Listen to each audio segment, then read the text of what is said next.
আসসালামু আলাইকুম। আজকে দেখাবো আপনাদেরকে আমার ইনকিউবেটার।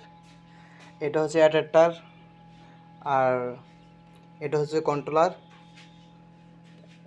আর এটা হচ্ছে তাপমাত্রা নিয়ন্ত্রণ করার আর্দ্রতা মিটার। এখন আমরা ভিতরে যাব। এটা হচ্ছে পাখা, এটা হচ্ছে হোল্ডার, এটা হচ্ছে লাইট। দেখেন আজকে আমার বাচ্চা এগুলো ফুটছে। মাশাআল্লাহ, আর কিছু বাকি আছে ডিম, আশা করি ওইগুলো ফুটবে ইনশাল্লাহ।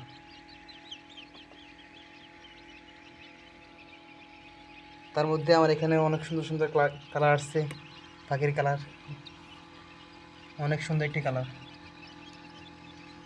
এই একটা দুইটা, এই একটা তিনটা, এই একটা চারটা, আসলে অনেক সুন্দর সুন্দর কালার আসছে।